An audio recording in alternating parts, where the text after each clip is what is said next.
Okay, so okay, so today we will be discussing about strings. ठीक है कि अभी तक हम लोगों ने बहुत सारे डेटा टाइप्स पढ़े थे. हमने इंटीजर्स पढ़े, फ्लोट्स पढ़े, हमने अपने डेटा टाइप्स यानी कि अपने ऑब्जेक्ट्स को भी क्रिएट वगैरह कर लिया है. एक डेटा टाइप जिसकी ज्यादा बात हुई नहीं अभी तक वो है स्ट्रिंग्स.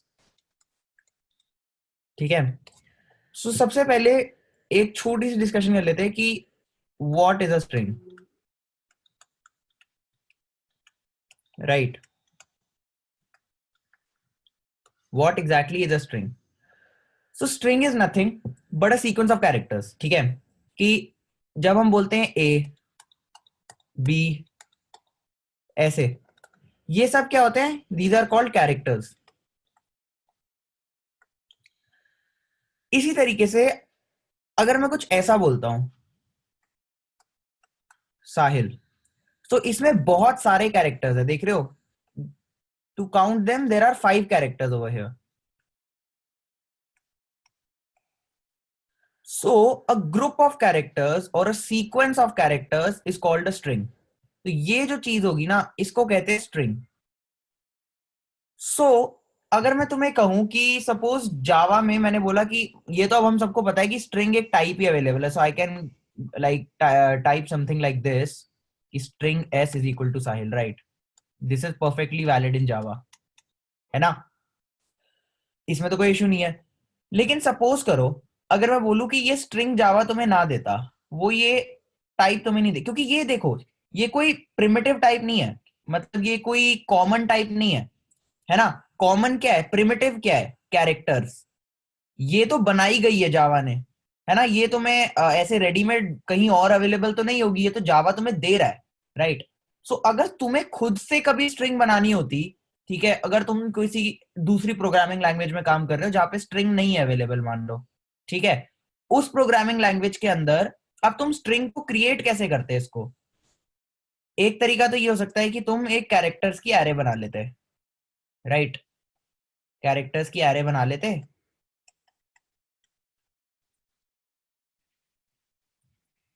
जैसे अगर 10 साइज की बनानी है तो इसमें 10 लेटर वर्ड आ जाएगा. राइट, ये तरीका हो सकता था स्ट्रिंग क्रिएट करने का. इनफैक्ट यही होता है स्ट्रिंग एक. This in fact is the heart of a string. String is nothing but N array of characters. ये भी एक एरे ऑफ कैरेक्टर्स ही है. जब मैं जावा को कहता हूं ना string S is equal to Sahil, so Java के अंदर कुछ ऐसी सी ही सेटिंग हो रखी है.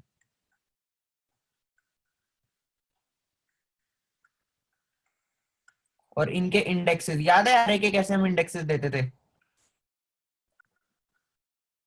ये एक एस नाम का बंदा है जिसके अंदर एड्रेस है इस लोकेशन. So this is quite clear now कि string end of the day एक एरे ही है. दिल से वो एक एरे ही है, but it is an array of what? It is an array of characters. It is an array of character. So this is the definition of a string. किसी को इस बात में डाउट है कि स्ट्रिंग होती है? अभी भी किसी को डाउट हो कि सर मुझे नहीं समझ आ रहा कि स्ट्रिंग क्या है? ये जो जावा में जब हम स्ट्रिंग लिखते हैं, तो हम लोग उस जावा में स्ट्रिंग लिखते ही क्यों है जब हम ये कैरेक्टर्स एरे से काम कर सकते हैं? क्योंकि स्ट्रिंग्स का काम सॉफ्टवेयर जब तुम डेवलप करोगे तो आता ही रहेगा. बहुत बार तुम स्ट्रिंग्स यूज करोगे. तो जावा ने बोला है बार बार एरेज बनाना, और एरेज को इतने, अब जैसे मैं तुम्हें बोलूं कि एक स्ट्रिंग दी हुई है और इसमें चेक करना है कि ए है कि नहीं. चेक करना है इस स्ट्रिंग के अंदर ए है कि नहीं, साहिल में ए है कि नहीं. तो तुम एरे से आराम से कर सकते हो. तुम इसको लूप लगा दोगे और चेक कर लोगे कि if array of I is equal to A, तो इसमें ए है ना? और अगर पूरे लूप में ये नहीं होता तो फिर इसमें ये नहीं है. ऐसा तुम कुछ कर सकते. मतलब ये नहीं कह रहा मैं कि एरे से नहीं हो सकता, बट बात ये है कि ये सारे काम तो बहुत लोगों को करने हैं ना. तुम नहीं हो, बहुत लोग सॉफ्टवेयर बना रहे हैं और बहुतों को ये काम एवरीडे बेसिस पे करने हैं. सो इस चीज को आसान बनाने के लिए जावा ने ऑप्शन दिया कि भाई लो, मैं तुम्हें स्ट्रिंग दे देता हूं. मैं तुम्हें स्ट्रिंग दे देता हूं. तो जावा ने हमें स्ट्रिंग दी कैसे होगी? जावा ने क्लास बना दी स्ट्रिंग की। मैंने याद है पिछली बार डिस्कस किया था कि बहुत सारी यूजफुल क्लासेस जावा में दे देता है। String is one of those useful classes. So you can create an object of string, this S is nothing but an object. ठीक है, string is nothing but a class. और ऑब्जेक्ट्स के साथ क्या होता था, जब हम एक क्लास बनाते हैं, जब हम एक क्लास बनाते हैं तो क्लास के अंदर कुछ प्रॉपर्टीज होती हैं और कुछ मेथड्स होते हैं, राइट। तो बहुत सारे मेथड्स स्ट्रिंग क्लास के अंदर आपको फ्री में प्रोवाइड किए गए हैं। फॉर एग्जाम्पल, एक हो गया कैर एट मेथड। ये पता है क्या करता है, सपोज मेरे पास एक स्ट्रिंग है एस, अगर मैं लिख दूं string S dot char at 0, जैसे ये साहिल है ना मेरे पास एक स्ट्रिंग, तो एस डॉट कैर एट 0 का क्या मतलब हो गया, character at the 0th index, क्योंकि दिल से तो एक एरे ही है ना, ये array of characters. So it is, I am asking for the character at the 0th index which is nothing but S. S dot char at 1 क्या देता मुझे, ए। ये क्लियर है सबको। तो कैरेट तो भी एक सिंपल सा मेथड है, इसके अलावा बहुत सारी हमें मेथडोलॉजी और भी दी गई है। ठीक है, हमें इसके अलावा भी बहुत सारी मेथड्स दिए गए हैं जिनको हम यूज कर सकते हैं। सो इसीलिए कि ये सब काम जो है, जो एक लाइन लिख के हो रहे हैं, यानी S dot char at this, ऐसे अगर आपको चेक करना हो कि इसके अंदर ए है कि नहीं, तो एस डॉट कंटेन्स, क्या ये कंटेन करता है ए को कि नहीं, करेक्ट। ये सारी जो बेसिक बेसिक फंक्शन है, जो काम आपको जावा बस एक लाइन में करने की अपॉर्चुनिटी दे रहा है, वो बेटर है ना आपके लिए, रादर देन कि आप बहुत सारा कोड लिखो, लाइक मल्टीपल लाइंस लिखो किसी एक टास्क को करने के लिए। जावा ने कहा है मैं एक ही लाइन में करा दूंगा वो टास्क। किसी को डाउट है अब अभी तक के स्ट्रिंग्स जो बात की गई है उसमें, any doubts up till now? अगर कोई डाउट नहीं है तो चैट में नो लिख दो।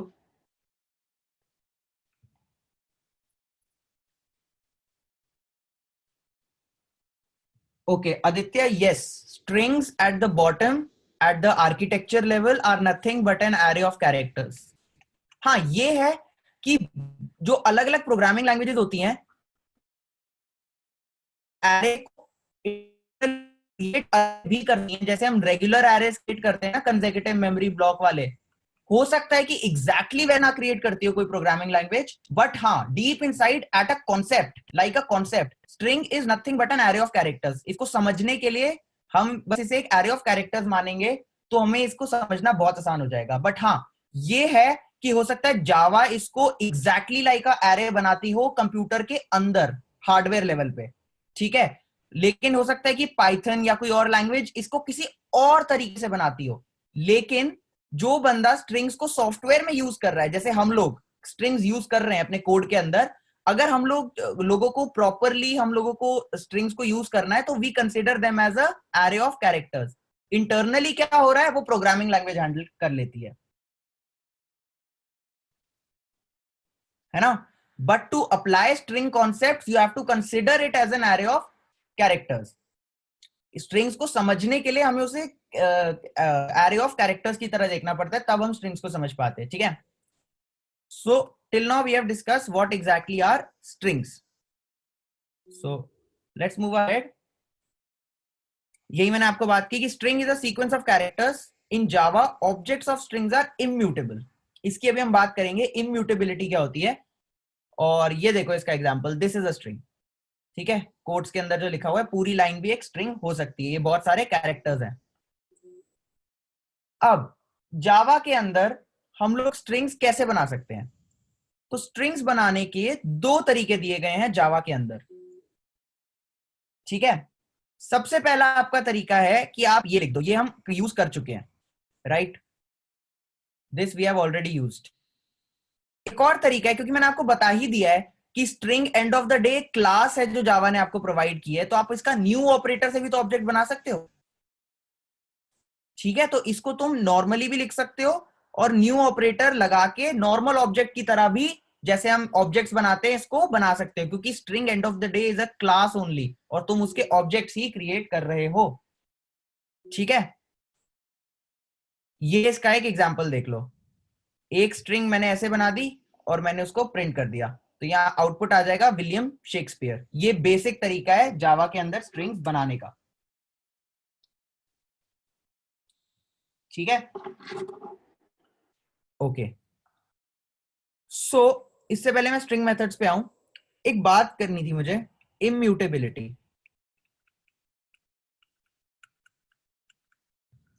What is the meaning of immutability? Guys, Java में जब भी तुम स्ट्रिंग बनाते हो ना, सपोज ये, तो ये इससे हो क्या रहा है, पहले एक बार देखते हैं कि प्रोग्रामेटिकली कि हो क्या रहा है, कॉन्सेप्ट क्या है यहाँ पे। ठीक है, एक जगह बनी एस, एस में एक एड्रेस है मान लो 750, मेमोरी में 750 एड्रेस पे एक स्ट्रिंग बनेगी हेलो, और इसके अंदर इसका एड्रेस होगा, तो ये इसको पॉइंट करेगा, ये इसको ढूंढ रहा होगा। सो this is what is happening till now. ठीक है, लेकिन लेकिन लेकिन यही काम एरेज में भी होता था। अगर तुम लोगों को एरेज वाला कॉन्सेप्ट याद हो, एरेज में भी हम ऐसा ही कुछ करते थे, राइट? इनफैक्ट हमारा कोई भी अगर मैं ऑब्जेक्ट बनाता हूं किसी भी क्लास का, तो उसमें एड्रेस ही तो होता है, और वो एड्रेस एक लोकेशन का होता है जहां पे उस ऑब्जेक्ट की डिटेल स्टोर्ड है। लेकिन जब अभी तक मैं जो ऑब्जेक्ट्स बना रहा था उसमें मैं इस मेमोरी प्लेस पे चेंजेस कर पा रहा था। जैसे कि अगर मैंने एक स्टूडेंट ऑब्जेक्ट बनाया था, स्टूडेंट का, student S is equal to new student, है ना?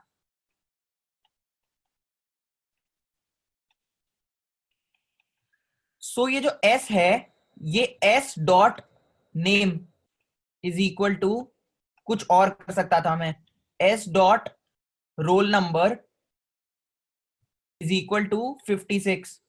जब मैं ये दोनों लाइनें चलाऊंगा, अज्यूमिंग कि ये सब पब्लिक है, ठीक है, मेरे को एक्सेस मिला हुआ है, तो यहां पे चेंजेस हो जाएंगे इस ऑब्जेक्ट में, है ना? यही होगा, और क्या होगा? लेकिन स्ट्रिंग्स में ऐसा नहीं होता। अगर मैंने यहां पे कुछ ऐसा बोल दिया ना कि s is equal to, suppose करो s प्लस कुछ भी लिख दो, वर्ल्ड, ठीक है, जब मैं ये लिखूंगा तो तुम्हें ये लगना चाहिए, तुम्हें ये लगेगा कि ये जो जगह है ना जहां हेलो लिखा है 750 पे, 750 पे, यहीं पे अब लिखा जाएगा और भी बड़ा वर्ल्ड। ये तुम्हें लगेगा, और वैलिड है, लगना भी चाहिए, और हमें भी यही लगता है, मतलब सोचने पे भी यही होना चाहिए अगर कोई सोचे। लेकिन ऐसा होता नहीं है। बात ये है कि जब भी मैं ये करूंगा ना, तो ओरिजिनल ऑब्जेक्ट जो है, ओरिजिनल ऑब्जेक्ट जो हेलो है, इस जगह पे जो हेलो है, इसको कुछ नहीं होगा। जावा क्या करेगा, इसको इम्यूटेबल बना देता है। इम्यूटेबल मतलब इन अनचेंजेबल, इसको तुम चेंज ही नहीं कर सकते। जब तुम ऐसा कुछ करने की कोशिश करोगे, जावा तुम्हें एरर नहीं देगा। जावा क्या करेगा, एस प्लस हेलो वर्ल्ड, ये देखो, ये वैल्यू तुम असाइन कर रहे हो ना, एस प्लस हेलो वर्ल्ड, यानी कि एस प्लस वर्ल्ड, सॉरी, यानी कि हेलो वर्ल्ड, हेलो वर्ल्ड, है ना? जावा एक और जगह पे किसी नए एड्रेस पे, मान लो 900 पे, एक नई एरे बनाएगा हेलो वर्ल्ड की। वो इस हेलो को नहीं छेड़ेगा, वो एक नया है एरे बना लेगा स्ट्रिंग का, ठीक है? और वो क्या करेगा, जिसको तुम असाइन कर रहे हो ना एस को, देखो ये तुमने असाइन कर दिया फिर से एस को, तो एस अब 750 की जगह 900 को देखेगा, और वो इसको नहीं देख के एक नए ऑब्जेक्ट को ही देखना शुरू कर देगा। ये अभी तक के नॉर्मल ऑब्जेक्ट्स में नहीं होता था। अभी तक के नॉर्मल ऑब्जेक्ट्स में इसी जगह पे चेंजेस हो जाते थे, लेकिन स्ट्रिंग्स के केस में नई जगह बनती है, पुरानी जगह को हाथ भी नहीं लगाया जाता। मैं चाह के भी इस स्ट्रिंग को मॉडिफाई नहीं कर सकता, इसमें से ना एल निकाल सकता हूं ना कुछ ऐड कर सकता हूं। मैं सिर्फ नया स्ट्रिंग बना के अपना पॉइंटर चेंज कर सकता हूं। किसी को डाउट है इम्यूटेबिलिटी में, कॉन्सेप्ट ऑफ इम्यूटेबिलिटी में क्या हो रहा है? Any doubts? तो अभी बताओ सब।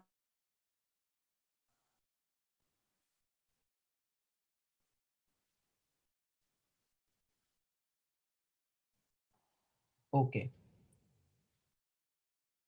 सो आई एम अज्यूमिंग कि इम्यूटेबिलिटी समझ आ गया तुम लोगों को।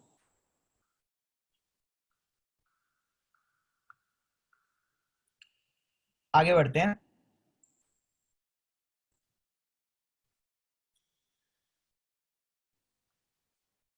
अब मैंने बात की थी कि जावा में स्ट्रिंग्स का कॉन्सेप्ट इंट्रोड्यूस हुआ बिकॉज इसमें बहुत सारे काम मुझे करने होते हैं जिसके लिए मैं बहुत ज्यादा कोड नहीं लिखना चाहता, और जावा ने मुझे रेडीमेड फंक्शंस दिए हुए हैं। अब वो फंक्शंस, या मैं बोलूं वो मेथड्स क्या है, इसकी हम डिस्कशन कर लेते हैं कि क्यों मैं स्ट्रिंग्स यूज कर रहा हूं। भाई ऐसा क्या एडवांटेज मिल रहा है मुझे कि मेथड्स और फंक्शंस ऐसे कौन से मिल रहे हैं कि मैं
am I audible, guys?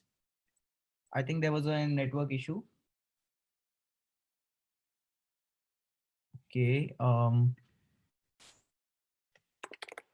Now am I audible? Okay. Okay. Okay. So we were discussing the methods which we are getting, the string methods which we are getting, जिसकी वजह से मैं जावा में स्ट्रिंग क्लास को यूज कर रहा हूं। ऐसे कौन से मुझे मेथड्स अवेलेबल हो रहे हैं, इसकी अब हम डिस्कशन करेंगे। राइट?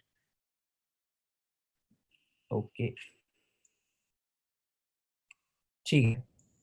सो सबसे पहला मेथड है लेंथ। लेंथ मेथड क्या करता है? मान लो मैंने यहां लिखा हुआ है साहिल, इसकी लेंथ क्या होगी? 5। तो मुझे वो सीधा इसकी लेंथ बता देता है, मुझे लूप नहीं लिखना कि मैं काउंट करूं कितने कैरेक्टर्स हैं, सीधा बता दिया। ठीक है। So for example geeks for geeks dot length, तो दिस इज रिटर्निंग 13। क्यों? क्योंकि इसमें 13 कैरेक्टर्स हैं। It returns the number of characters in the string. दूसरा, ये मैंने अभी तुम्हें बताया था कि कैर एट एक फंक्शन है, कैर एट। ये क्या करता है? तुम्हें बताता है कि किसी इंडेक्स पे कौन सा कैरेक्टर है। फॉर एग्जाम्पल, अगर मेरी स्ट्रिंग एस है, साहिल, साहिल ही ले लेते हैं। ठीक है, तो इसके 0 इंडेक्स पे एस है, फर्स्ट इंडेक्स पे ए है, ऐसा होगा ना ये।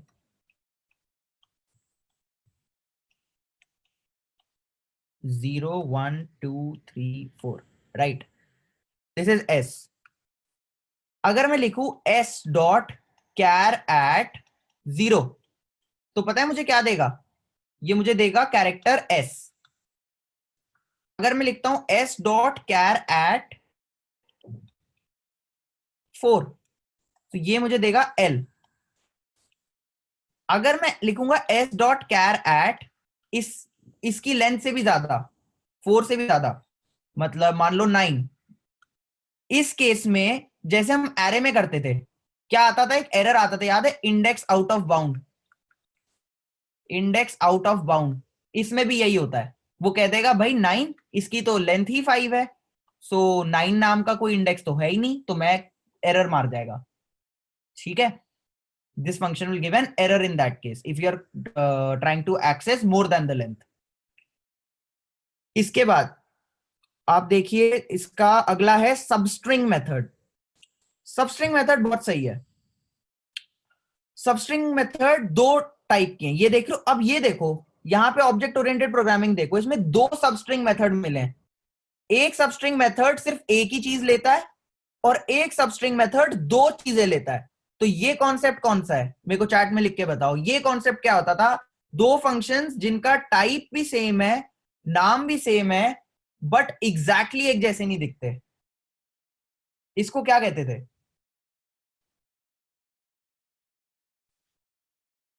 Yes, this is overloading. So these type of questions can be asked from you in interviews.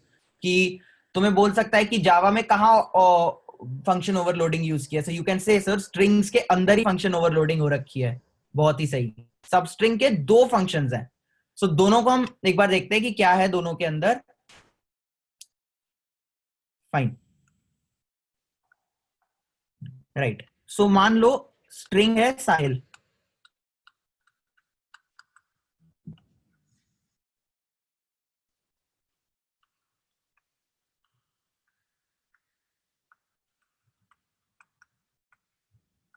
ठीक है.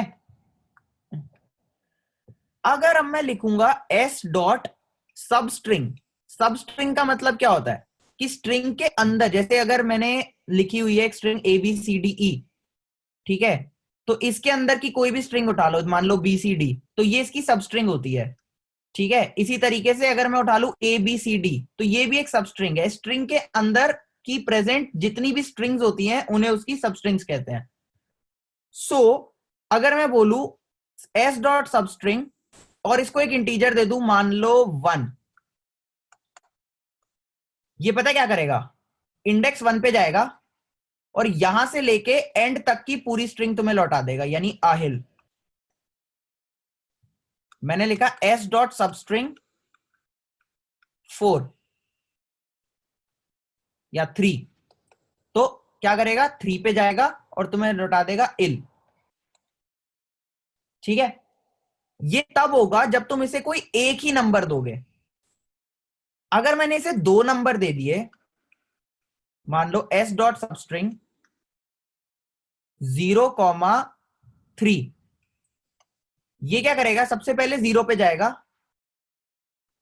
और फिर यहां से 3 लेंथ की सब स्ट्रिंग उठा लेगा, यानी कि सेकेंड इंडेक्स तक जाएगा. बेसिकली अगर इसको मैं i बोलूं और इसको मैं j बोलूं, सो ये i से लेके j-1 तक सब कुछ उठा लेगा. ठीक है. So it will give you SAH. मैं तो इसको ऐसे देखता हूं कि जो पहला नंबर होता है ना, वहां से ये शुरू करता है उठाना. जैसे इसमें भी जब सिर्फ एक ही चीज देते थे तो यहां से शुरू करता था उठाना. और जो अगर तुम इसके कॉमा लगा के और कुछ नहीं दोगे तो सब कुछ उठा लेगा, या फिर इसके कॉमा लगा के जो दोगे ये इतने कैरेक्टर उठा लेगा. मतलब जैसे 0,3 लिखा है ना, तो 0 पे जाएगा और 3 बंदे उठा लेगा. S उठा लिया, फिर अगला A उठा लिया, फिर H उठा लिया. इसको ऐसे भी देख सकते हो. ठीक है. सब स्ट्रिंग क्लियर है.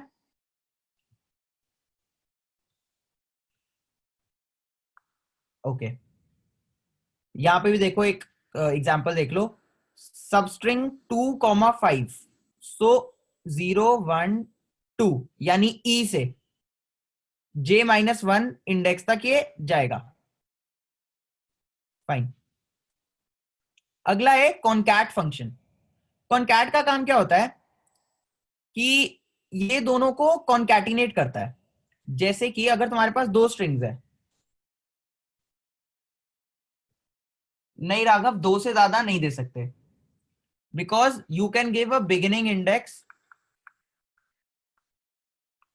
And you give an ending index. ये इसके अंदर का सिस्टम होता है. तो ये बिगिनिंग इंडेक्स से एंडिंग इंडेक्स के अगर ये i है और ये j है, so it will take all characters from i to j-1. ये इसका फंडा होता है. ठीक है. अगर मैंने लिखा हुआ है ABCDE और मैंने नंबर्स दे दिए, ये है 0, 1, 2, 3, 4, और मैंने नंबर्स दे दिए 1,3, सो ये क्या करेगा, 1 पे जाएगा और फिर 1 से लेके 3 - 1 यानी कि 2, 2 तक उठा लेगा 1, तो यानी बी और सी उठा लेगा। ठीक है, इसका ये फंडा है। इसके बाद एक फंक्शन है कॉनकैट का। मान लो तुम्हारे पास दो स्ट्रिंग्स हैं, एक है एबीसी और एक है डीईएफ। अगर मैं बोलूं मुझे दोनों को ज्वाइन करना है, मतलब ऐसा कुछ, बेसिकली S1 में S2 को डालना है, तो इस ऑपरेशन को कहते हैं कॉन्कैटिनेशन। ठीक है, सो ये काम करने के लिए जावा ने मेरे को एक फीचर दिया है S1.concat। ये क्या करेगा, S1 उठाए, इसका लिटरल मीनिंग है S1 लो और उसमें S2 को डाल दो और पूरा जो रिजल्ट आएगा ना उसको रिटर्न कर दो। सो ये जो रिजल्ट रिटर्न करेगा it will return a string. उसको फिर से अगर मैं S1 में ही डाल दूंगा तो होगा क्या, इसको कॉन्सेप्चुअली देखते हैं। पहले S1 इसको देख रहा था और S2 इसको देख रहा था। जब मैंने कहा S1.concat S2 तो इसने क्या किया, S1 प्लस S2 कर दिया, यानी एक नई जगह बनाई, बिकॉज स्ट्रिंग्स तो खुद इम्यूटेबल है, स्ट्रिंग्स तो चेंज हो नहीं सकती, करेक्ट। S1 थोड़ी चेंज हो जाएगा S1 डॉट कॉन्टैक्ट से, नहीं, एक नई जगह बनी होगी जहां पे S1 प्लस S2 का रिजल्ट गया होगा। उसी को मैंने फिर से S1 पे असाइन कर लिया, यानी S1 अब इसे नहीं देखेगा, S1 अब इसे देखेगा। इस स्टेटमेंट में, इस एक स्टेटमेंट में इतना कुछ हो गया, समझ आया। पहले S1 एक जगह को देख रहा था जहां पे एबीसी है, S2 उस जगह को देख रहा था जहां पे डीईएफ है। फिर जब मैंने S1 डॉट कॉन्कैट किया तो एक नई जगह बनी जहां पे दोनों का सम है, मतलब दोनों का ज्वाइन है। उसके बाद मैंने उसी को S1 में असाइन कर दिया, तो S1 अब इस नई जगह को देखने लग गया, पुरानी जगह को भूल गया। ठीक है, ये हुआ है इस एक स्टेटमेंट के अंदर। ओके, सो एक बार इसका एग्जांपल भी देख लेते हैं। अगर S1 लिखी है जैसे यहाँ पे गीक्स, S2 लिखी हुई है आपकी for Geeks, so S1 dot concat S2 क्या रिटर्न करेगा, गीक्स फॉर गीक्स, और उसको मैंने एक स्ट्रिंग आउटपुट में असाइन कर रखा है, तो आउटपुट की वैल्यू होगी गीक्स फॉर गीक्स। ठीक है, किसी को कोई डाउट अभी तक?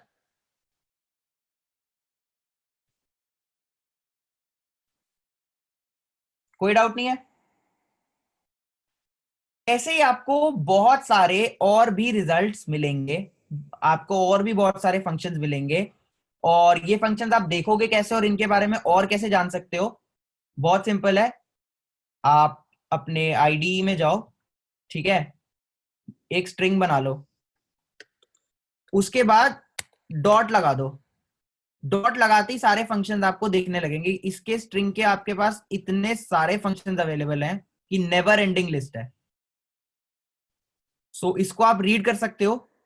इसमें मैं कुछ इंपॉर्टेंट वन जो होते हैं मैंने आपको बता दिया, कॉन्कैटिनेशन, कैरेट, ठीक है, कॉनकैट कंटेन्स भी होता है कि आप चेक कर सकते हो कि इस स्ट्रिंग के अंदर कोई पर्टिकुलर दूसरी स्ट्रिंग है कि नहीं।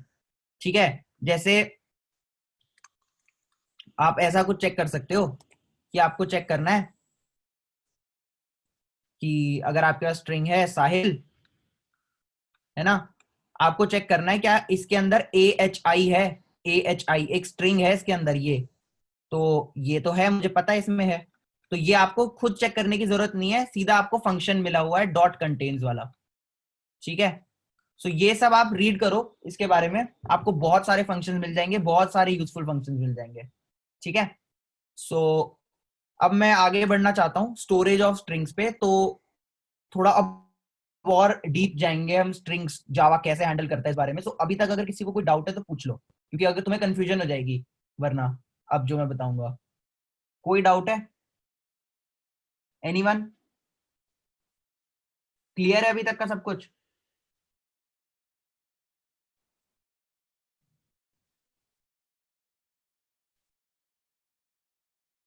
All okay?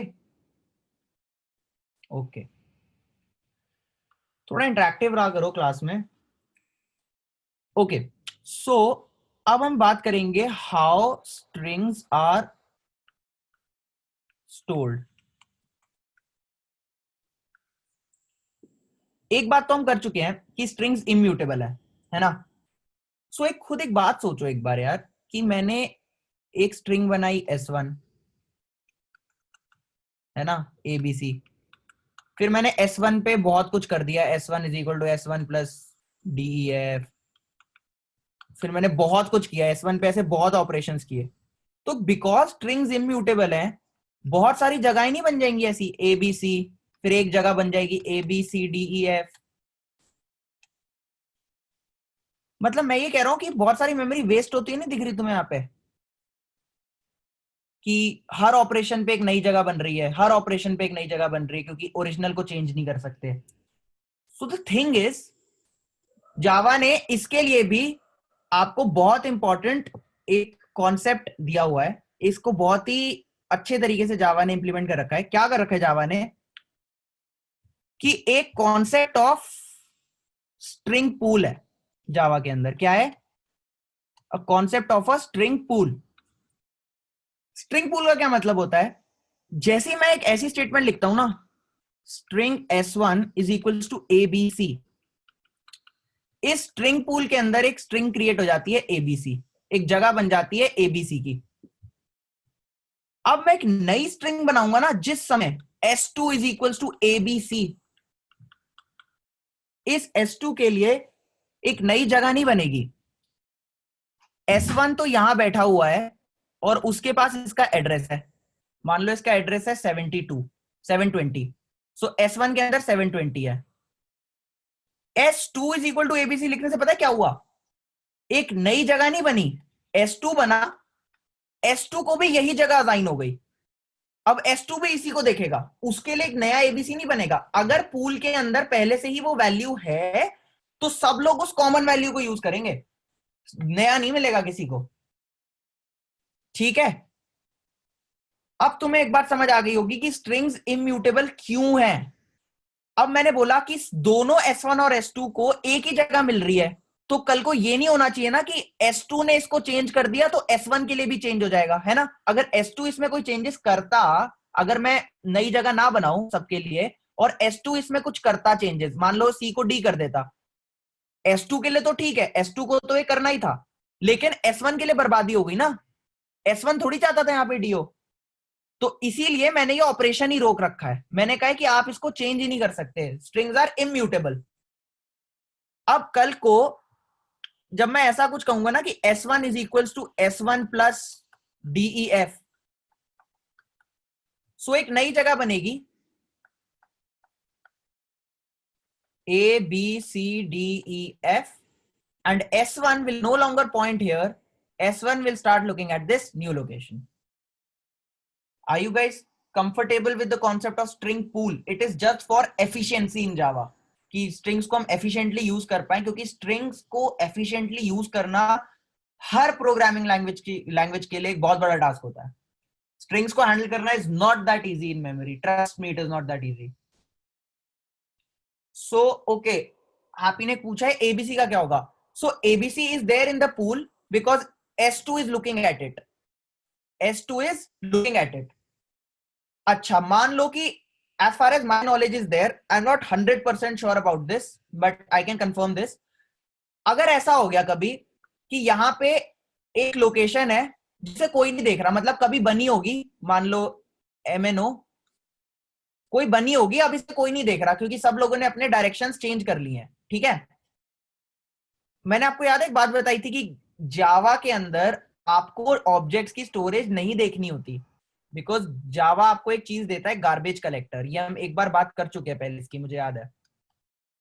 ठीक है, सो अगर ये यहां पड़ा हुआ है ना, सो गार्बेज कलेक्टर आएगा और इसको ले जाएगा। जब वो देखेगा कि ये तो कोई यूज नहीं कर रहा है, तो किसी के काम की नहीं है, तो वो इसको कलेक्ट करके ले जाएगा।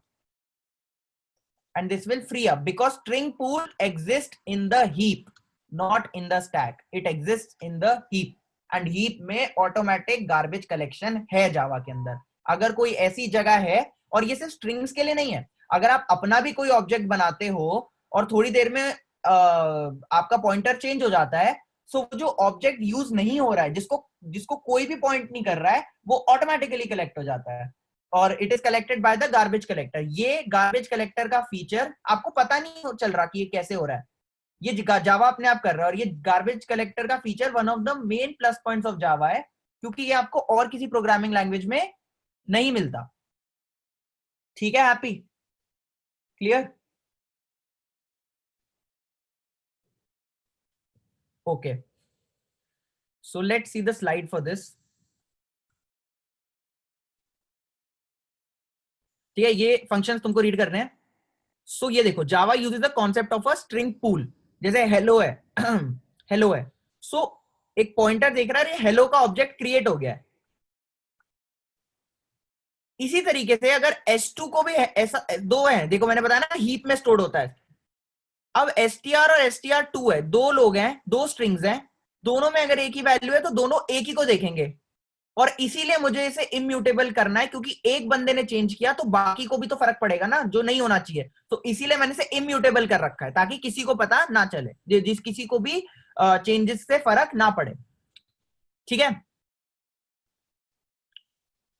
Okay. So this is strings. अब एक बार हम स्ट्रिंग्स को जावा में देख लेते हैं इंप्लीमेंट करके, कुछ फंक्शंस को मैं दिखाना चाहता हूं तुम्हें। सो मान लो एक स्ट्रिंग ली हुई है मैंने यहाँ पे, Geeks for Geeks. By the way, Geeks for Geeks एक वेबसाइट है जो बहुत ही यूजफुल है अगर कोई कंपेटिटिव प्रोग्रामिंग कर रहा है तो, या इन जनरल अपनी प्रोग्रामिंग स्किल्स को इनहांस करना चाहता है, तो do check out this website geeks for geeks. ठीक है, बहुत ही सही है। सो सबसे पहली लाइन में मैंने क्या किया है, मैंने क्रिएट किया है एक स्ट्रिंग गीक्स फॉर गीक्स। उसके बाद पहली प्रिंट, पहला आउटपुट मैं दे रहा हूं S dot length. S dot length क्या करता है, मुझे स्ट्रिंग की लेंथ बताता है। तो ये देखो, ये हुआ यहाँ पे, इसने मुझे स्ट्रिंग की लेंथ बता दी। ठीक है, कोरिलेट कर लिया। उसके बाद मैंने यूज किया है कैर एट। कैर एट 3 क्या करेगा, मुझे इंडेक्स 3 का बंदा, यानी कि के, इंडेक्स 3 तो एक्चुअली फोर्थ कैरेक्टर होगा ना, क्योंकि 0 से स्टार्ट होता है। So index 3 is the fourth one, यानी कि के। तो इसने मुझे के रिटर्न कर दिया। फिर मैंने प्रिंट किया सबस्ट्रिंग 3, मैंने एक ही चीज दी है, तो ये क्या करेगा, थर्ड इंडेक्स जाएगा और सब कुछ उठा लेगा। थर्ड इंडेक्स यानी फोर्थ कैरेक्टर, यानी केस पे जाएगा और सब कुछ उठा लेगा, यानी पूरा के एस फॉर गीक्स। ठीक है, उसके बाद अब मैंने दो दिए हैं, 2 और कॉमा 5। तो ये क्या करेगा, 2 पे जाएगा और 5 - 1, याद है आई से लेके J-1 तक, यानी 2, 3 और 4 इंडेक्स को उठा लेगा, यानी कि ई के एस। क्लियर। उसके बाद है दो स्ट्रिंग्स S1 और S2। S1 dot concat S2 क्या बेसिकली मतलब, मैंने क्या बताया था, S1 में S2 को जोड़ दो, यानी गीक्स में फॉर गीक्स को जोड़ दो, तो क्या बनेगा, गीक्स फॉर गीक्स। ठीक है, आगे चलते हैं। अब ये देखो, एक फंक्शन और है। मान लो एक स्ट्रिंग है लर्न शेयर लर्न। ठीक है, अब मैंने बोला मुझे प्रिंट करके बताओ वो इंडेक्स जहां पे शेयर है। मैंने एक स्ट्रिंग दी है कि शेयर, ये जो वर्ड है ये कौन से इंडेक्स पे यहां पे प्रेजेंट है। तो ये देखो, यहां से अगर मैं इसको शुरू करूंगा तो L is at 0, E is at 1, 2, 3, 4, 5, 6। मुझे दिख गया कि 6 इंडेक्स से इस एरे में शेयर प्रेजेंट है, तो ये तुम्हें सीधा ही इंडेक्स दे देगा। मतलब कितना इसका हैवी दैट् कोड तुम्हें नहीं लिखना पड़ रहा, एक लाइन में ये तुम कर पा रहे हो। ठीक है, ऐसी बहुत सारे फंक्शन मैंने इंप्लीमेंट किए हैं, और ये सैंपल प्रोग्राम मैं तुम लोगों को सेंड कर दूंगा, so that you can see कैसे हो रहा है, और ये पूरा आउटपुट देख के तुम मैच कर सकते हो। ठीक है, तो इतना कुछ तुम कर पा रहे हो। मतलब यही काम अगर मुझे, जो मैंने इतनी लाइन में किया है, नॉर्मली करना हो तो बहुत कोड लग जाएगा, बहुत लूप्स लग जाएंगे, बहुत कुछ लग जाएगा। तो स्ट्रिंग्स ने काफी ज्यादा हमारा काम सिंपल तो कर ही दिया है। ठीक है, ओके। सो इसको हम क्लियर कर देते हैं।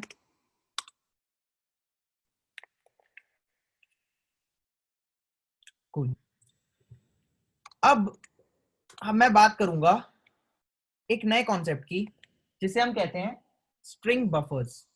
स्ट्रिंग्स में अभी तक किसी को कोई डाउट? स्ट्रिंग के functions, strings, how strings are stored, पूरा अच्छे से आपने स्ट्रिंग्स अब पढ़ लिया है। अब आपको कोई भी लॉजिकल क्वेश्चन भी पूछेगा स्ट्रिंग्स पे तो यू कैन आंसर, कोई आपको इशू नहीं आएगा। So any doubt in strings किसी को भी?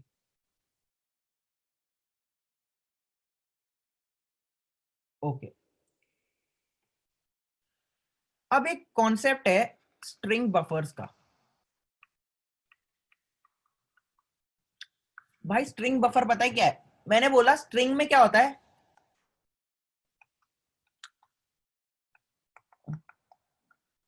साहिल लिखा है, ये हो गई इम्यूटेबल, चेंज नहीं कर सकते। जो एरे साहिल की है ओरिजिनल एरे मेमोरी में, इसको चेंज नहीं कर सकते। तो स्ट्रिंग बफर क्या है? स्ट्रिंग बफर भी एक क्लास है, ये भी जावा की दी हुई एक क्लास ही है, पर स्ट्रिंग्स को हैंडल करने का नया तरीका। अगर ये S1 है और ये S2 है, ये इम्यूटेबल नहीं है, इसको चेंज कर सकते हो। इसमें मैं ओरिजिनल एरे जहां पे साहिल लिखा हुआ है, मैं ये कर सकता हूं कि मैं यहां से H हटा दूं और यहां पे P डाल दूं, अलाउड। मैं ये कर सकता हूं कि मैं इसी एरे को साहिल के आगे शर्मा लगा दूं। मतलब मैं ऐसा कुछ कर सकता हूं कि मैं S2 में साहिल शर्मा डालूं, ठीक है, और इस साहिल शर्मा के लिए एक नई एरे ना बने, इसी ओरिजिनल एरे में ही चेंज हो जाए और ये साहिल शर्मा बन जाए। ये मैं कर सकता हूं, ये नई जगह नहीं बनी है, यही जगह चेंज हो गई है और इसमें नई जगह नहीं बनी है। सो ये अगर मुझे चेंजेस चाहिए, चेंज करना चाहता हूं without creating new spaces, string pool का कॉन्सेप्ट नहीं यूज करना चाहता, so we use in that case string buffer. पर यूजुअली स्ट्रिंग बफर वगैरह तुम यूज तो करोगे नहीं, ये आगे जाके मल्टी थ्रेडिंग सिंक्रोनाइजेशन वगैरह जब आ जाती है ना स्ट्रिंग हैंडलिंग की, तब इसको यूज करते हैं बफर्स को, स्ट्रिंग बफर्स को। सो अभी के लिए छोड़ दो, but you should know what string buffers are. तो अभी हम डिस्कस तो अच्छे से करेंगे स्ट्रिंग बफर्स को, बट जब तुम कोड वगैरह करोगे तो try to use only strings, क्योंकि जावा ने ऑटोमेटेड हैंडलिंग और स्ट्रिंग पूल बनाया हुआ है, तो यूज इट। ठीक है। सो आगे बढ़ते हैं। How do we create string buffers? ठीक है, सबसे पहली बात सुन लो, मैं ऐसे नहीं लिख सकता स्ट्रिंग बफर, क्योंकि एक क्लास है। सो मुझे इसको ऐसे लिखना पड़ता है, न्यू ऑपरेटर वाला कॉन्सेप्ट लगाना पड़ता है इसका ऑब्जेक्ट क्रिएट करने के लिए, और यहां पे ब्रैकेट में दे दो स्ट्रिंग। इस तरीके से we can create a string buffer in Java. This is how you create a string buffer in Java. ठीक है। So let's see what the slide says. String buffer is a peer class of string that provides much of the functionality of strings। मतलब काफी हद तक ये strings ही है, इसमें और strings में ज्यादा फर्क नहीं है। मेन फर्क क्या है कि उसमें ओरिजिनल लोकेशन चेंज नहीं करते थे और strings में नई लोकेशन बनती थी, इसमें एक ही लोकेशन बनती है और वही चेंज होती रहती है। ठीक है, ये देखो, string represents fixed length immutable sequence while string buffer represents growable and writable character sequences. मतलब उसी को तुम चेंज कर सकते हो। ये देखो, स्ट्रिंग बफर में have characters and substrings inserted in the middle और अपेंडेड एट द एंड। मतलब कुछ भी जो मैंने बताया ना, जैसे बीच में तुम्हें कुछ डालना है डाल दो, तुम्हें उसके एंड में डालना है, स्टार्टिंग में डालना है, कुछ निकालना है, जो करना है तुम कर सकते हो, पूरी चेंजिंग उसी लोकेशन में कर सकते हो। This is what this slide is talking about. ये इसका एग्जांपल, ये एक स्ट्रिंग बफर ऑब्जेक्ट है, ठीक है, जहां पे स्ट्रिंग लिखी हुई है जावा। स्ट्रिंग क्या लिखी हुई है? जावा। अब मैंने किया सेट कैरेट सेट, ये मैंने एक स्ट्रिंग बफर बनाया। देखो, string buffer word is equal to new string buffer और ब्रैकेट्स में दे दी मैंने स्ट्रिंग। इसकी फर्स्ट लाइन की अभी मैंने बात की थी तुम लोगों के साथ। This is clear? इस व्हाइट बॉक्स में देखो। फिर सेट कैरेट पता है क्या करता है? पहला लेता है इंडेक्स और दूसरा लेता है कैरेक्टर और सेट कर देता है उस इंडेक्स पे उस कैरेक्टर को। तो सेट कैरेट 0, D का मतलब होगा जावा में देखो 0 इंडेक्स पे क्या है जे, 0 पे सेट क्या कर देगा वो अब डी, मतलब ये डावा हो जाएगा डावा। फिर मैंने किया है word dot set char at 1, I, मतलब 1 इंडेक्स पे कौन है ए, ए को क्या करना है आई, तो पहले क्या था डावा, अब ए का आई हो जाएगा तो क्या बन जाएगा डीवा। ठीक है, अब यहां पे दो ऑपरेशन हुए, पहले जे का डी हुआ फिर ए का आई हुआ, दो काम हुए, लेकिन इस बार दो नई जगहें नहीं बनी जैसे पहले हो रहा था स्ट्रिंग्स के हिसाब से। स्ट्रिंग्स में क्या होता था कि आपको नई लोकेशन क्रिएट करनी पड़ेगी, पुरानी वाले पे ओरिजिनल जावा तो रहे वैसा ही का वैसा ही रहेगा। स्ट्रिंग बफर में ऐसा नहीं है, ओरिजिनल जावा ही चेंज होके अब नया वर्ड बन गया। यहां देखो word is still looking at the same location but the content is changed. It is not pointing to a new location, it is pointing to the same location and the content has changed. ठीक है, कोई doubt string buffer के concept में? This was the concept of string buffer. किसी को कोई doubt, और are you guys clear with it?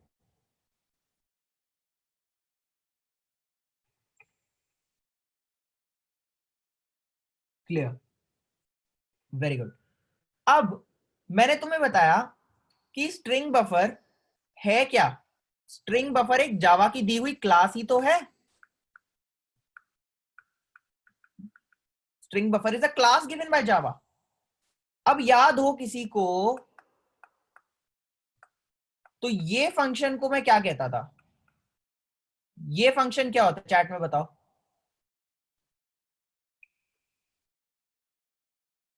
What is this function of the class string buffer?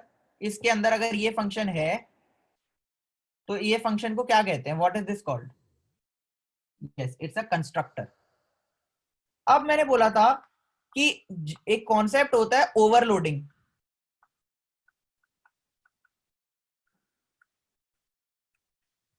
ऐसे मल्टीपल कंस्ट्रक्टर्स भी तो हो सकते हैं, याद है कंस्ट्रक्टर ओवरलोडिंग की बात कर चुके हैं हम लोग कंस्ट्रक्टर्स वाले लेक्चर में।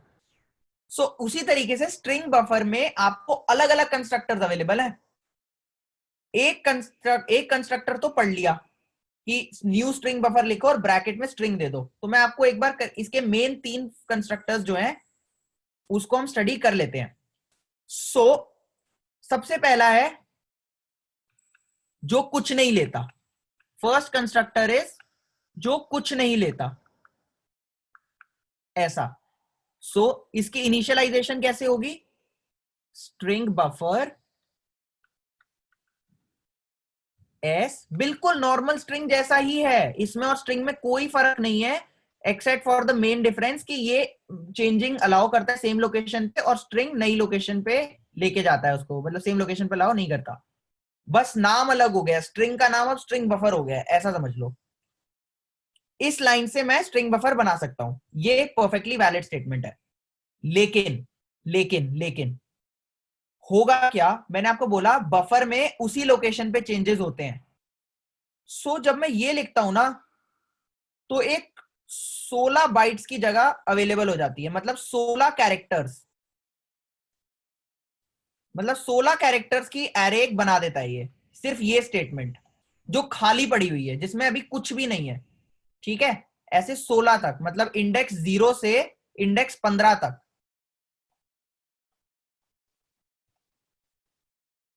ये वो बना के दे देता है आपको, अभी खाली पड़ा हुआ है। अब इसमें आप कंटेंट डालोगे कैसे?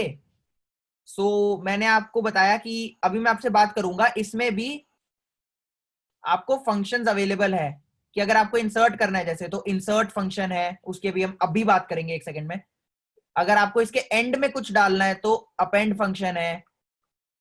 ठीक है, ये सब आपको अवेलेबल है, डालने का फंक्शंस आपको अवेलेबल है।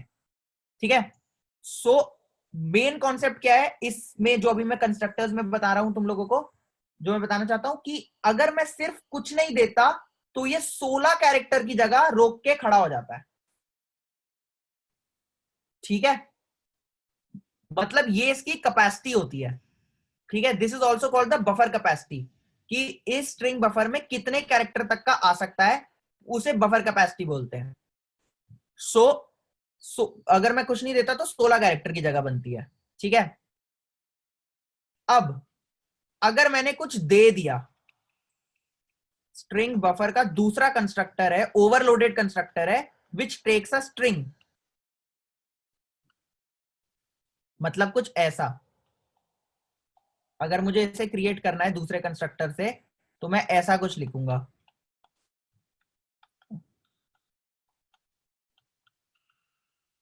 और ब्रैकेट में कोई भी स्ट्रिंग दे दी, मान लो साहिल।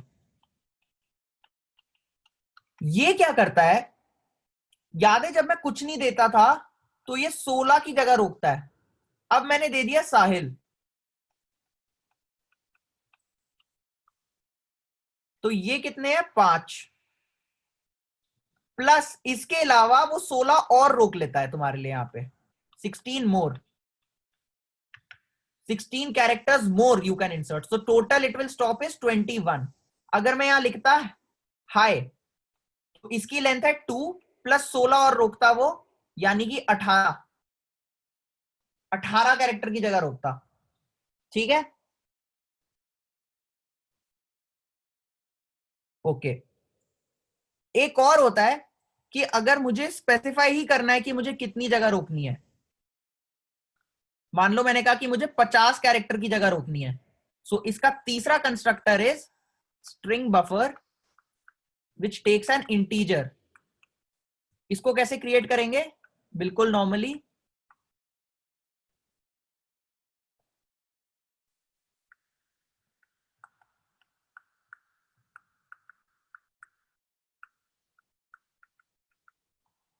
ठीक है। अब ब्रैकेट में लिख देंगे 50, कि मुझे 50 कैरेक्टर की जगह रोकनी है।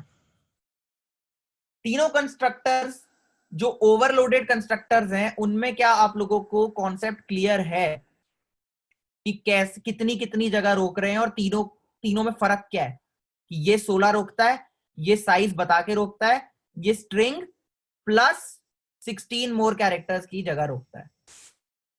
इसमें किसी को कोई डाउट अभी तक, इसमें स्ट्रिंग बफर में कोई डाउट, एनी डाउट्स, सब क्लियर है कॉन्सेप्ट?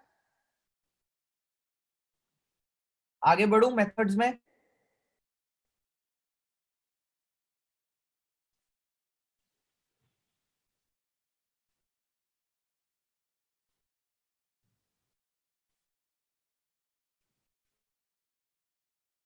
ओके, सो अब मैंने बोला जैसे स्ट्रिंग में मेथड्स हैं, उसी तरह स्ट्रिंग बफर में भी तो जावा तुम्हें मेथड्स देगा, क्यों नहीं देगा। पहला हम डिस्कशन करेंगे लेंथ एंड कैपेसिटी मेथड, पहले ये दो मेथड्स की डिस्कशन करेंगे, ठीक है। So what is length and what is capacity, ठीक है। लेंथ क्या होती है, देखो मैंने तुम्हें क्या बोला था कि जब मैं ऐसा कुछ क्रिएट करता हूं, string buffer s is equal to new string buffer, मान लो यहां लिखा हुआ है साहिल। इसने क्या किया, पहले साहिल रोका, पहले साहिल लिखा, और 16 मोर कैरेक्टर्स की जगह यहां रोक ली, करेक्ट। इसकी लेंथ क्या है, इसकी लेंथ तो बस साहिल ही है ना अभी के लिए, क्योंकि मैं चाहूं तो इसमें और ऐड या रिमूव कर सकता हूं, that is valid. But currently currently कितने कैरेक्टर हैं इसके अंदर, 16 मोर की जगह है, लेकिन ये तो खाली पड़े हैं ना, यहां कुछ है थोड़ी, भरे तो सिर्फ 5 हैं। So the length so the length will return value 5, it is a function, so it will return a value and it will give you 5। पर कैपेसिटी का मतलब है कि इसके पास अभी कितनी जगह है, 16 तो खाली है ही, प्लस 5, क्योंकि 21 होगा ना, मतलब इसकी कैपेसिटी तो 21 की होगी ना, क्योंकि ये टोटल 21 जगह, मतलब टोटल तो ये 21 कैरेक्टर्स रख सकता है। वो अलग बात है कि इसने 5 भर लिए हैं, पर इसकी कैपेसिटी तो 21 की है ना। मान लो आपके पास एक बॉटल है 750 ml की, तो वो उसकी कैपेसिटी होती है, लेकिन उसके अंदर जितना लिक्विड भरा हुआ है, that is the you can say length of the liquid, but the capacity of the bottle will be 750 ml only ना, चाहे आप उसमें से कितना भी लिक्विड डालो या निकालो, पानी जितना भी पियो ना पियो, कैपेसिटी ऑफ द बॉटल तो वही होगी ना 750 ml. So let's see this in Java length and capacity methods. ठीक है, so we will include string buffer s is equal to new string buffer. यहां पे हम लिख देते हैं हेलो. ठीक है, और इसको एक बार प्रिंट करते हैं. बिल्कुल नॉर्मल स्ट्रिंग्स की तरह इसको आप हैंडल कर सकते हो, कोई इशू नहीं आएगा. इसको स्ट्रिंग ही मानो. बस इसके इंटरनल कॉन्सेप्ट में फर्क है कि अंदर जावा में हैंडलिंग स्ट्रिंग और स्ट्रिंग बफर की अलग तरीके से होती है. So let's print the length of the string.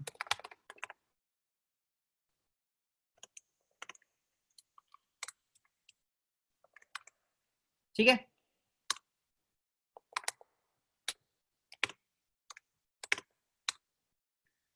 and the capacity of the string. अब लेंथ ऑफ द स्ट्रिंग के लिए मैंने बताया function is called length, s dot length. Capacity के लिए function is s dot capacity. Clear? Let's run this. ये देखो, the length of the string is 5 but the capacity will be 5 plus 16 और की जगह यानी 21. the capacity is 21. ठीक है, तो समझ गए लेंथ और कैपेसिटी फंक्शंस क्या हैं और दोनों में फर्क क्या है. ओके, अगला फंक्शन है आपका अपेंड. अपेंड क्या करता है, आपके टेक्स्ट के एंड में और टेक्स्ट ऐड कर देता है.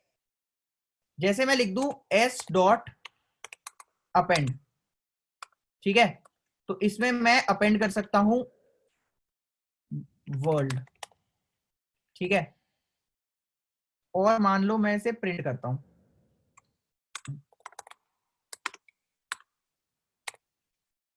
ठीक है, सो ये बन गया हेलो वर्ल्ड. ध्यान से देखो, अगर यही काम मैं स्ट्रिंग में करता ना तो एस में कोई भी चेंज नहीं होता. ये एस डॉट मतलब अगर मैं कुछ ऐड करता तो एक नई लोकेशन बन जाती, लेकिन एस को जब तक मैं असाइन नहीं करता ना कुछ नहीं होता. यहां बस कॉल करने से फंक्शन एस में चेंजेस आ गए, उसी लोकेशन में चेंजेस आ गए. ठीक है, इसी तरीके से आपके पास एक फंक्शन अवेलेबल होता है इंसर्ट. इंसर्ट एक फिर से ओवरलोडेड फंक्शन है. ठीक है, सो पहला इसमें दो वैल्यूज आती हैं. इंसर्ट में दो वैल्यूज आती हैं. इंसर्ट फंक्शन में दो वैल्यूज आती हैं. आप ऐसे कॉल कर सकते हो एस डॉट इंसर्ट. सबसे पहले इंडेक्स बता दो कि किस इंडेक्स पे आपको इंसर्ट करना है, और उसके बाद आप बता दो कि आपको कंटेंट मतलब क्या इंसर्ट करना है.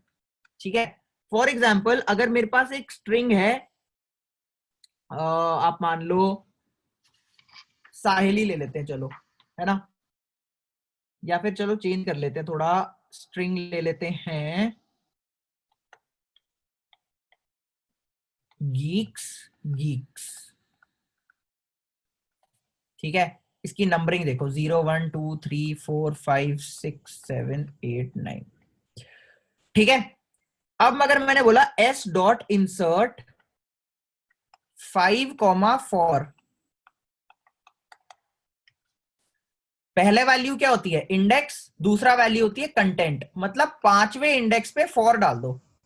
तो मैं गया 0 1 2 3 4, अगला इंडेक्स होगा पांचवा, तो यहां पे मुझे डालना है 4. तो मैं इसको बना दूंगा गीक्स, यहां आ जाएगा 4 और बाकी का वैसा ही. तो s की वैल्यू ये हो जाएगी, और ये नई जगह नहीं बनेगी, ये ओरिजिनल ऐसी चेंज हो गया, नई जगह नहीं बनी, वही चेंज हो गया. ठीक है, इंसर्ट फंक्शन क्लियर है.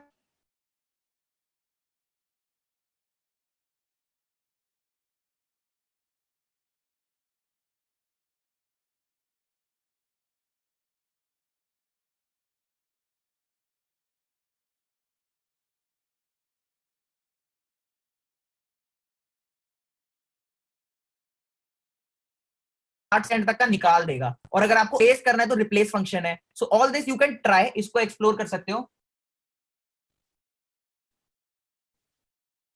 ओके, राघव जी की जगह इसलिए नहीं आया because it is a insert function. It उस फंक्शन का काम ये है, वो फंक्शन जावा ने ऐसा बनाया है कि वो फिफ्थ इंडेक्स पे बस कुछ इंसर्ट करता है, रिप्लेस नहीं करता। रिप्लेस करने के लिए देखो, उसने रिप्लेस का अलग फंक्शन तुम्हें प्रोवाइड किया हुआ है, ठीक है।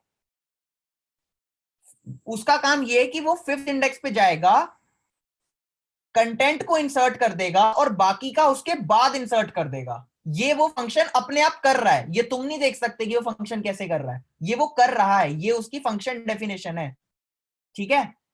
क्लियर है राघव? उसका काम रिप्लेस करना नहीं है, उसका काम है वहां पे जाके इंसर्ट करना और बाकी का कंटेंट आगे शिफ्ट करना। ये वो फंक्शन करता है, वो रिप्लेस नहीं करता कुछ भी, ये वो फंक्शन करता है।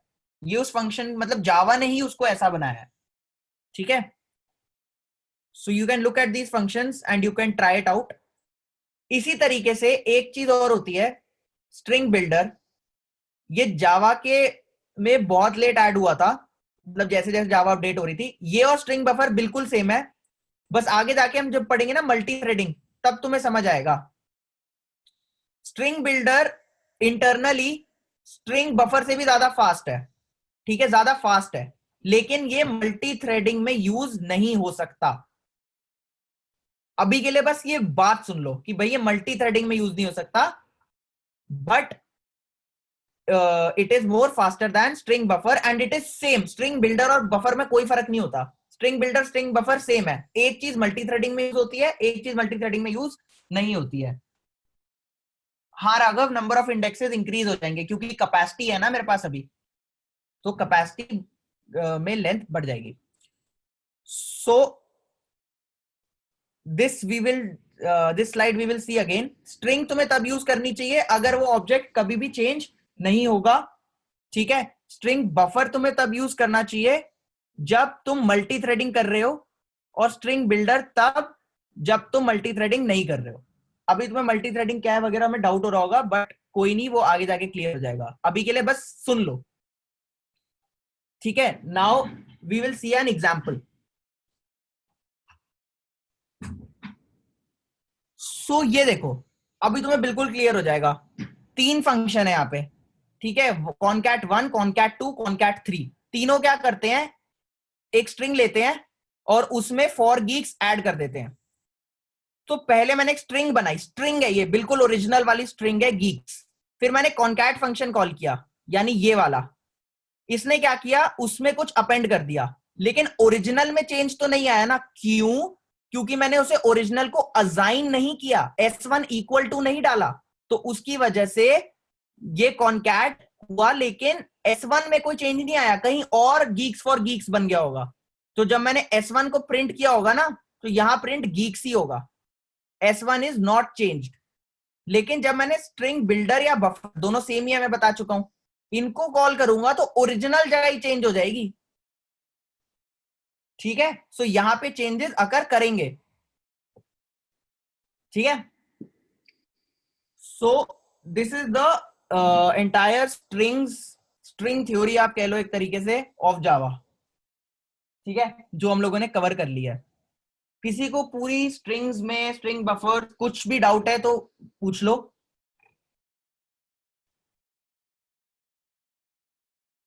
ठीक है, अब एक कॉन्सेप्ट डिस्कस कर लेते हैं, ठीक है, बहुत ही बेसिक है और ये छोटी छोटी जगहों पे आप डालते रहोगे, ठीक है। इसे कहते हैं एक्सेप्शंस, एक्सेप्शंस इन जावा। एक्सेप्शन क्या होती है, जैसे याद है हम लोग एरे में 5 साइज की एरे थी और एरे 7 को एक्सेस कर रहे थे, तो उसने बोला था ये इंडेक्स तो है ही नहीं, तो उसने एक एरर मार दिया था आपको कंसोल के अंदर। जावा में जब आप कोड लिख रहे थे तब कोई एरर नहीं आया था, लेकिन जब आपने उसको चलाया तो आपको एक एरर आया था। तो ये जो एरर तब आया था ना आपको, it is called an exception, it was called an array index out of bound exception, क्योंकि वो इंडेक्स आउट ऑफ बाउंड था। सो ये जो एरर्स प्रोग्राम के चलते चलते बीच में अचानक से हो जाते हैं, आप फोन पे ऐप यूज कर रहे हो, एकदम से ऐप क्रैश हो गई, पता नहीं क्यों। तो ये सारी जो एरर्स रन टाइम पे होते हैं ना, चलते चलते ही, इनको हम कहते हैं एक्सेप्शंस, ठीक है। देखो कई रीजन हो सकते हैं, जैसे आप कोई फाइल खोल रहे हो जो है ही नहीं, मान लो आप फेसबुक या कुछ यूज कर रहे हो और चलते चलते आपकी ऐप खराब हो गई, क्यों? क्योंकि आपका इंटरनेट में कोई प्रॉब्लम था। सो ये सब जो प्रॉब्लम्स एकदम रन टाइम पे किसी भी रीजन से हो सकती हैं, दे आर कॉल्ड एक्सेप्शंस। ठीक है, ये देखो इस तरीके के आपको आपने अपने कंसोल में देखा होगा, तो ये एक्सेप्शन का एक एग्जांपल है। अब दो बातें होती हैं, एक टर्म होती है एरर्स और एक दूसरी टर्म होती है एक्सेप्शंस। एरर पता है हम तब बोलते हैं जब कुछ इतना बुरा हो चुका है कि आपका एप्लीकेशन क्रैश होना चाहिए। कहने का मतलब ये है, एक्सेप्शंस वो होती हैं जिनको आप हैंडल कर सकते हो। जैसे इंटरनेट नहीं है तो मैं क्या करूं, बंदे को बोलो please turn on your internet, ये होती है एक्सेप्शंस।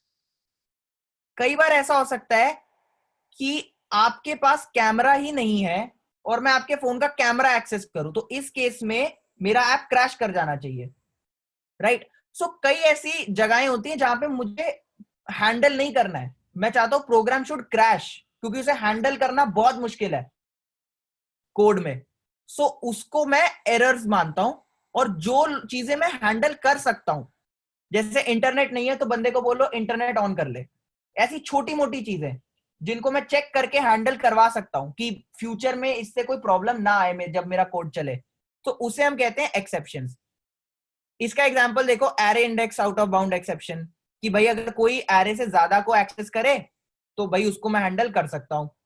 अरिथमेटिक एक्सेप्शंस, आप जीरो से किसी को डिवाइड कर रहे हो, आपने एक बोला कि मैं एक प्रोग्राम बनाया जो यूजर से एक नंबर लेता है और 5 को उस नंबर से डिवाइड कर देता है, मतलब 5 divided by the number you have taken. अगर अब वो नंबर जीरो हुआ तो इसको आप पहले ही हैंडल कर सकते हो ना, आप चेक कर सकते हो कि भाई जीरो नहीं होना चाहिए, अगर जीरो है तो यूजर को बोलो कि यार जीरो मत डाल। करेक्ट? तो ये छोटी मोटी चीजें हैं जिनको आप हैंडल कर सकते हो कि कल को आपका कुछ देखा रन टाइम पे आपका प्रोग्राम क्रैश ना करे।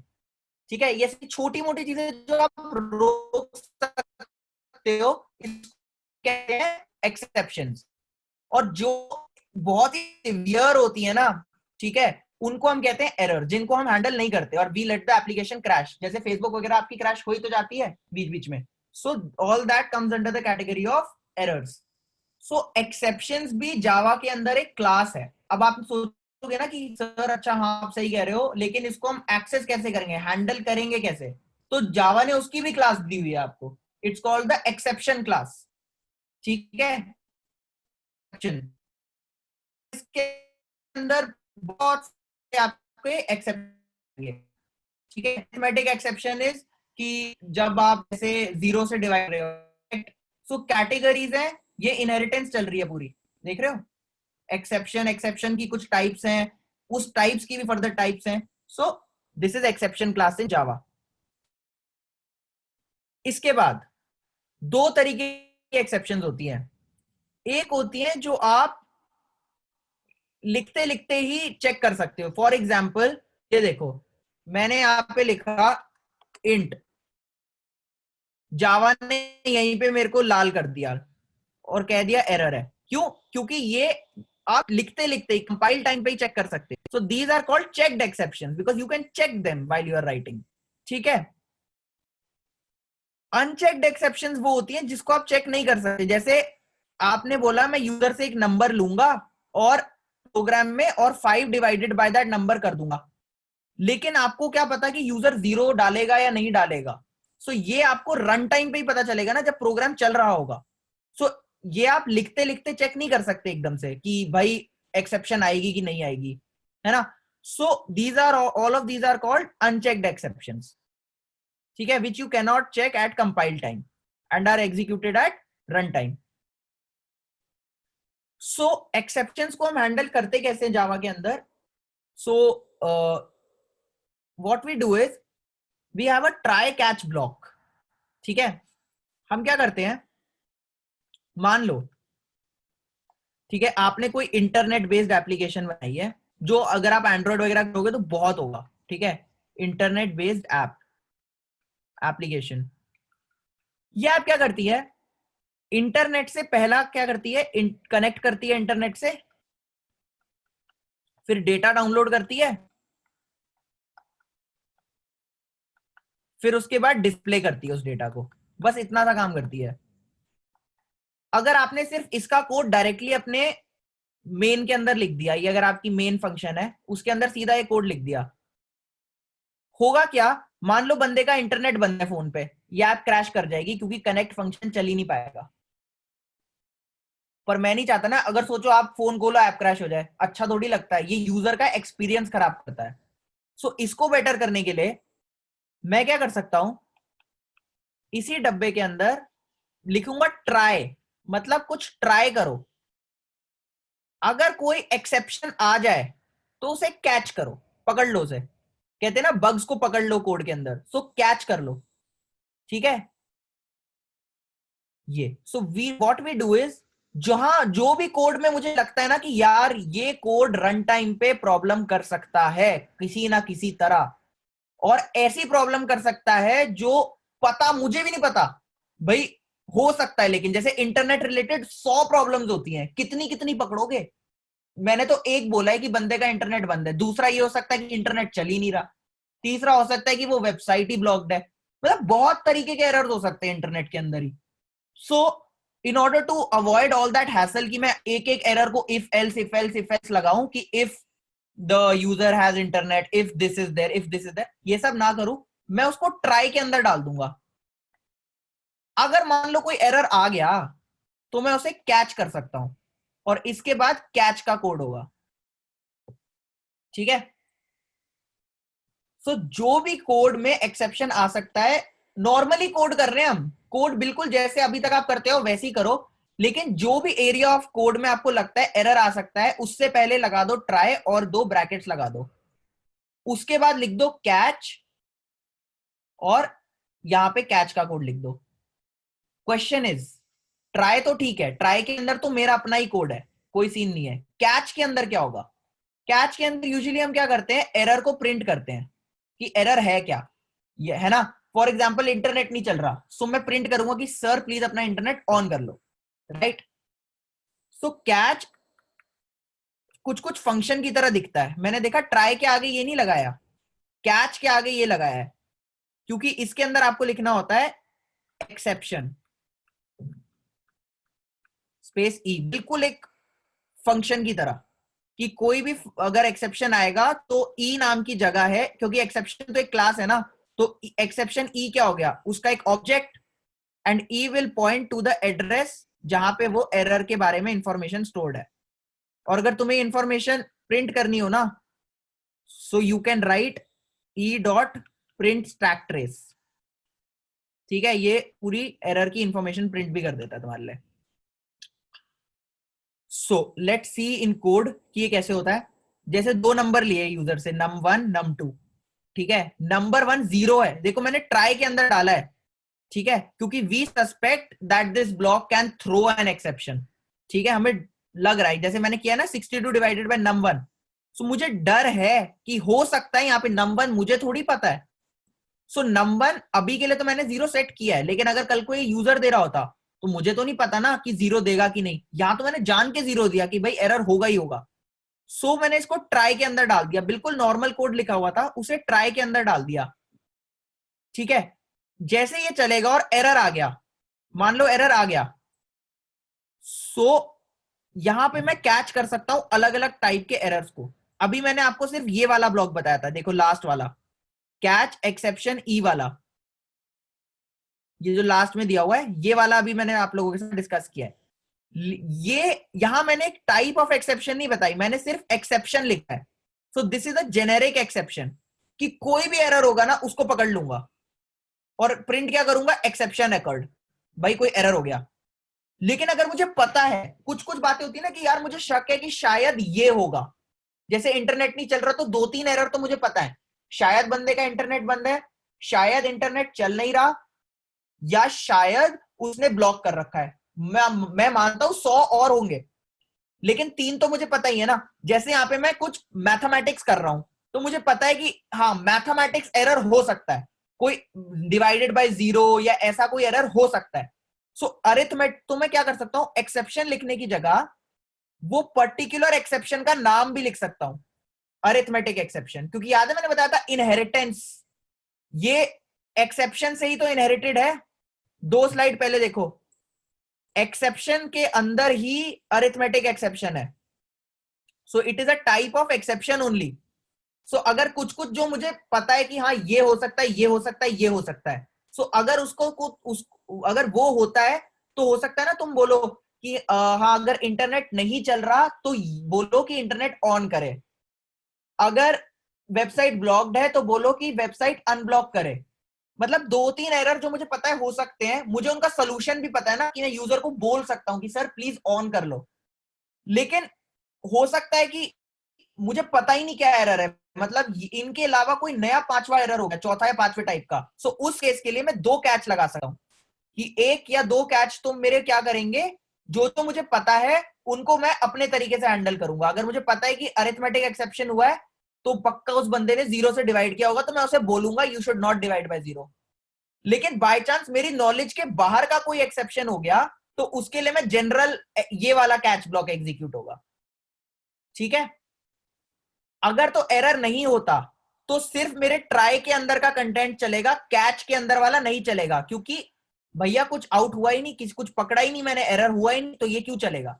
लेकिन अगर एरर होता है तो डायरेक्टली जिस टाइप का एरर फिट होगा, जिस वाले कैच में वो फिट होगा उसके अंदर वो चल जाएगा।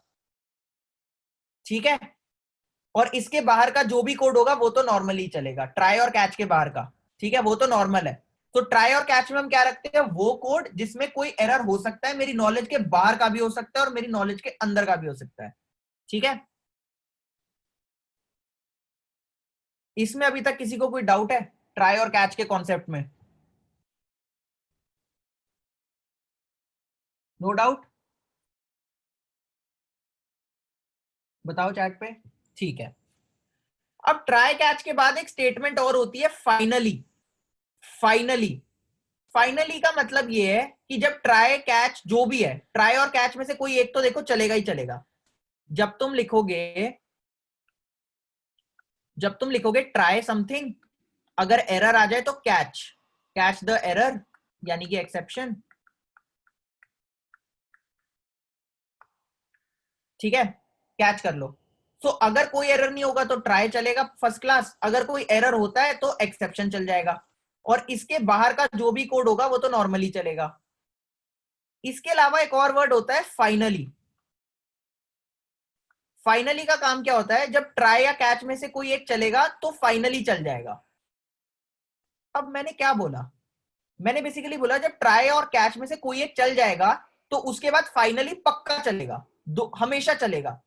सो फाइनली लिखूं या ना लिखूं कोई फर्क नहीं पड़ता ना, क्योंकि मैंने बोला अगर मैं फाइनली ना लिखूं और सिर्फ कोड लिख दूं तो वो कोड तो चलेगा ही इसके बाहर का नॉर्मली, और फाइनली लिखने से मैं क्या बोल रहा हूं कि ये कोड चलेगा ही। सो फाइनली लिखने का अभी तो तुम्हें कोई फायदा दिख नहीं रहा होगा, करेक्ट? ये समझ पा रहे हो तुम लोग? Because my code looks like this, I try, then I catch, ठीक है, और इसके बाद मैंने लिखा हुआ है फाइनली, और इसके बाद मैंने लिखा हुआ है नॉर्मल कोड। सो इसमें और इसमें से तो कोई एक ही चलेगा, इनके चलने के बाद फाइनली वाला चलेगा, और फाइनली पक्का चलेगा, और ये रिमेनिंग कोड भी पक्का चलेगा। सो ये वाला और ये वाला तो पक्का चल रहे हैं। सो फाइनली लिखने का क्या फायदा हुआ जब ये दोनों चल ही रहे हैं? फायदा ये हुआ, मान लो मैंने यहां पे कुछ रिटर्न कर दिया था, याद है जंप स्टेटमेंट्स क्लास 2। रिटर्न लिखने से क्या होता है, फंक्शन वही रुक जाता है, जंप कर जाता है वापस। रिटर्न का मतलब है हो गया काम, बस रिटर्न कर जाओ जहां से आए हैं। तो अगर यहां पे मैं ब्रेक या कोई ऐसी जंप स्टेटमेंट डाल देता हूं तो ये वाला बंदा जो नॉर्मल कोड है वो कभी नहीं चलेगा, लेकिन जंप डालने के बाद भी फाइनली तो पक्का चलेगा। फाइनली को चलने से कोई रोक ही नहीं सकता, because it will run finally the moment try is done और कैच इज डन, कोई भी एक इज डन, फाइनली चलेगा ही चलेगा। भले ही तुम फंक्शन को रिटर्न कर दो, बाहर निकल जाओ, कुछ भी करो, फाइनली पक्का चलेगा। ठीक है, क्लियर है ये? जैसे ये देखो, मैंने एक फंक्शन बनाया हुआ है उसमें ट्राई के अंदर बस रिटर्न कर दिया, तो कहने को तो कोड यहीं रुक जाना चाहिए था, लेकिन उसके बाद भी फाइनली वाला ब्लॉक आउटपुट में देखो चला है, फंक्शन रिटर्न होने के बाद भी। ठीक है, मैंने बोला फाइनली हमेशा चलेगा, लेकिन कभी कभी ऐसा भी हो सकता है फाइनली ना चले। कब? जब आपका थ्रेड खत्म हो जाए, ये हम पढ़ेंगे मल्टी थ्रेडिंग में। सिस्टम डॉट एग्जिट मेथड एक होता है, उसको भी तुम पढ़ना। वो क्या करता है, पूरा प्रोग्राम ही क्विट कर देता है। ठीक है, और तीसरा रीजन हो सकता है फाइनली में जो तुम लिख रहे हो उसी में कोई एरर हो, उसी में एक्सेप्शन हो जाए, तो तब भी वो रुक जाएगा, है ना, एरर दे देगा। सोचो अगर फाइनली के अंदर जो पक्का चलना है उसी में एरर हो, सो ऑब्वियसली तब भी एरर हो जाएगा। Correct? So this is the concept of finally. ठीक है, बफर्ड स्ट्रीम रीडर में नेक्स्ट क्लास में करवाऊंगा। ठीक है, आज के लिए अब तुम्हारी असाइनमेंट देख लो। एक जावा प्रोग्राम लिखना है टू रिवर्स अ स्ट्रिंग। ठीक है, इनपुट ले लेना यूजर से और रिवर्स करना। दूसरा है write a Java program to generate all substrings of X Y Z. अब ये क्वेश्चन क्या है, ये आज का थिंकिंग वाला क्वेश्चन है। एक्स वाई जेड की सारी सब स्ट्रिंग्स, मतलब X Y Z, X Y, Y Z, X Z और एक्स वाई जेड खुद, देख रहे हो? सब स्ट्रिंग, याद है सब स्ट्रिंग की डेफिनेशन बताई थी, इसके अंदर से बनाई जाने वाली सारी स्ट्रिंग्स आपको निकालनी है। और ऐसे प्रिंट मत कर देना ये सारी देख के स्क्रीन से मेरे, एक कोड लिखना है जो किसी भी स्ट्रिंग, मान लो मैंने नई स्ट्रिंग दी, यूजर से ली हुई स्ट्रिंग, उसकी भी सारी सब स्ट्रिंग्स को प्रिंट कर दे। ठीक है, उसका कोड भी लिखना है आपको, मतलब एक जनरल कोड लिखना है जिसमें कोई भी स्ट्रिंग की सारी सब स्ट्रिंग्स प्रिंट हो जाए। उसके बाद एक प्रोग्राम लिखना है जो एक स्ट्रिंग के अंदर से सारे वॉवल्स निकाल देगा। फिर एक प्रोग्राम लिखना है जो इस पैटर्न को प्रिंट करेगा, ए बी ए बी सी। ठीक है, पैटर्न याद है ना, उसी की तरह से अब स्ट्रिंग्स में सोचना पैटर्न को। फिर एक प्रोग्राम लिखना है जो चेक करता है कि एक स्ट्रिंग एक और स्ट्रिंग में प्रेजेंट है कि नहीं। जैसे याद है साहिल में चेक किया था AHI प्रेजेंट है कि नहीं, तो है, तो आपको वही चेक करना है। फिर एक जावा प्रोग्राम लिखना है जिसमें आपको नंबर ऑफ वर्ड्स काउंट करने हैं। जैसे अगर मैंने एक स्टेटमेंट इनपुट कराई यूजर से, हेलो हाउ आर यू। ठीक है, ये अगर आपकी स्ट्रिंग है, पूरी स्ट्रिंग है, तो इसमें कितने वर्ड्स है, 1 2 3 4। ठीक है, क्वेश्चन मार्क छोड़ दो। सो ये 4 वर्ड्स है, तो ये आपको प्रिंट करना है 4। So you have to count the number of words. ठीक है, ये आपका अगला क्वेश्चन। डाउट है आज की क्लास में किसी को कुछ भी अभी तक का? एनी डाउट्स और you are good to go? So अब मुझे बताओ टेस्ट कब दोगे? इस वीक देना चाहते हो, नेक्स्ट वीक देना चाहते हो, कब देना चाहते हो? एक वोट कर लेते हैं चैट पे। ठीक है, आपके पास दो ऑप्शंस है, इस सैटरडे संडे दोगे कि अगले सैटरडे संडे दोगे, उसके बाद तो देखो नहीं होगा। और ऐसा कोई टेस्ट नहीं है कि तुम्हारे मार्क्स लग रहे हैं या इससे कुछ फर्क पड़ने वाला है तुम्हारे इस कोर्स पे, नहीं, ऐसा कोई ग्रेडिंग वेडिंग का सिस्टम नहीं है। तुम्हारी अपनी प्रैक्टिस हो जाएगी, तुम्हें खुद पढ़ के आओगे, पता चलेगा अरे हाँ बहुत सही, दिमाग, मतलब दिमाग वाला टेस्ट होगा। एक भी क्वेश्चन इंटरनेट पे तुम्हें नहीं मिलने वाला, सोचना पड़ेगा। और टेस्ट होगा, सबके क्वेश्चन अलग होंगे, ये भी देख लेना। 20 सेट बनेंगे, 20 बच्चों के 20 सेट बनेंगे। सो इंडिविजुअल टेस्ट है, कोई ग्रेडिंग नहीं है। वो 2 या 3 क्वेश्चन का टेस्ट होगा, 2 कोडिंग के क्वेश्चन और 1 2 MCQ टाइप क्वेश्चन। ठीक है, सो मुझे बताओ नेक्स्ट वीकेंड दे दो, है ना, नेक्स्ट सैटरडे संडे, थोड़ा तुम्हें पढ़ने का भी टाइम मिल जाएगा क्योंकि अभी तो वीकेंड आ ही गया। ठीक है, चलो नेक्स्ट सैटरडे संडे करेंगे। होगा क्या, मैं तुम्हें अभी देखेंगे कि लेंगे कैसे, ये अभी हम डिसाइड करेंगे। ठीक है, वो तुम्हें पता चल जाएगा, ग्रुप पे आ जाएगा। बट टेस्ट होगा और सिलेबस आज की क्लास तक का। ठीक है, अभी तक का जितना 9 क्लासेस का मटेरियल हुआ है, क्योंकि अब तो तुम्हारा प्रोजेक्ट शुरू हो जाएगा मेरे हिसाब से, नेक्स्ट वीक में तुम एक्चुअल सॉफ्टवेयर डेवलप करना शुरू कर दोगे। ठीक है, हम कोड कर रहे होंगे सॉफ्टवेयर को क्लास में। सो अभी तक का तो तुम्हारा जो भी है यही रहेगा। और ठीक है, टेस्ट रख लेते हैं नेक्स्ट वीकेंड पे, है ना? सही है। अच्छा, अब एक पर्सन ने कहा था कि लास्ट टाइम की असाइनमेंट डिस्कस करनी है।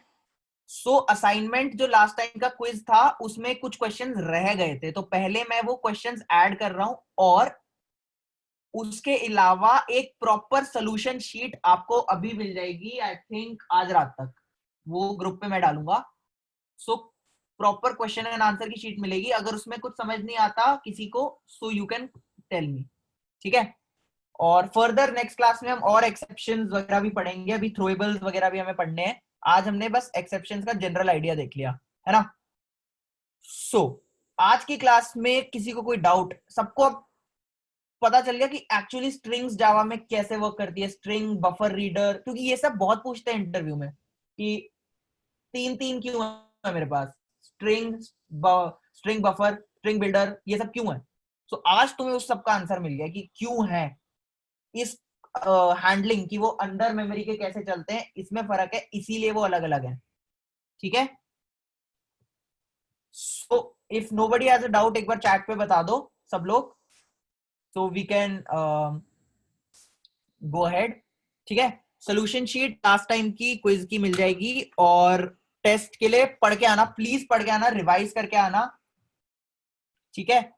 Because you will have to think in the test, और ये अगर तुम सोच लो कि इंटरनेट पे जाएंगे देख लेंगे, वो सब नहीं हो पाएगा, ये मैं गारंटी दे रहा हूँ। बट अगर तुम करोगे तो वैसे भी गलत ही है तुम्हारे एंड से भी, तो खुद से करना, एक भी क्वेश्चन ना हो कोई बात नहीं, पूरा डिस्कस करेंगे हम, ठीक है, ऐसा कोई इशू नहीं है। But do it yourself, जितना खुद कर सकते हो, ठीक है। So we will meet next time now in the next class. Bye bye.